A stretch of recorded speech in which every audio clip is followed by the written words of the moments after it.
siguiente video estaremos hablando de profundidad de campo. Nos estaremos refiriendo a términos que vimos en videos anteriores.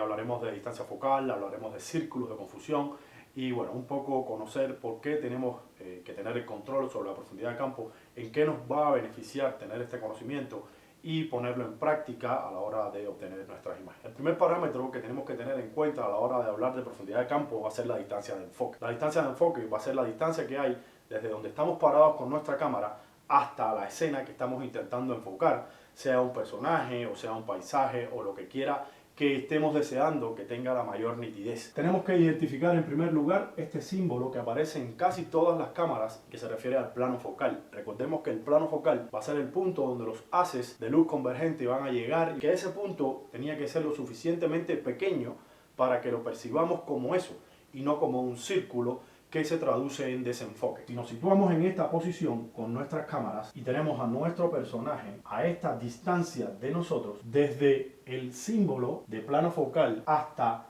la escena enfocada, es donde vamos a tener nosotros la distancia de enfoque y vamos a ver más adelante cómo la distancia de enfoque afecta directamente a la profundidad de campo. El segundo parámetro que tenemos que tener en cuenta a la hora de hablar de profundidad de campo, y va a ser uno de los más importantes, por así decirlo, es el diafragma. Cuando hablamos de diafragma, recuérdense que era el dispositivo que controlaba la cantidad de luz que llegaba a nuestro sensor y que en determinación del cono de luz que se iba a producir luego de la convergencia, íbamos a tener círculos de confusión más grandes o más pequeños y que eso se iba a traducir en más nitidez, más zona nítida por delante o por detrás de nuestro sujeto enfocado. Si nosotros tenemos este cono y aquí tenemos nuestro punto de convergencia, o sea, nuestro plano focal, fíjense que los círculos que se nos forman son bastante grandes una vez que nos alejamos hacia adelante o hacia detrás. En cambio, si tenemos este cono con el mismo plano focal, fíjense que ahora los círculos son mucho más pequeños y es posible que podamos traducirlo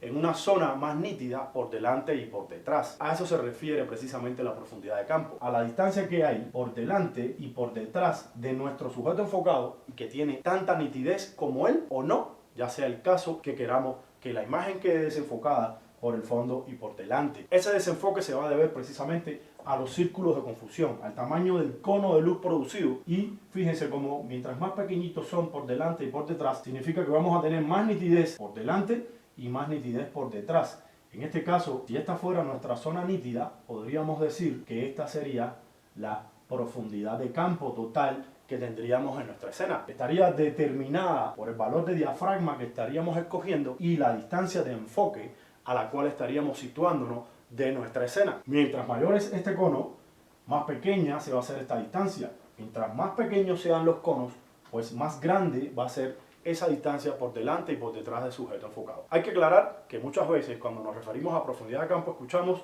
que como el término tiende a confundir porque habla solo de profundidad, pues pensamos que el desenfoque se va a producir solo en la parte de atrás de la zona enfocada o del sujeto enfocado.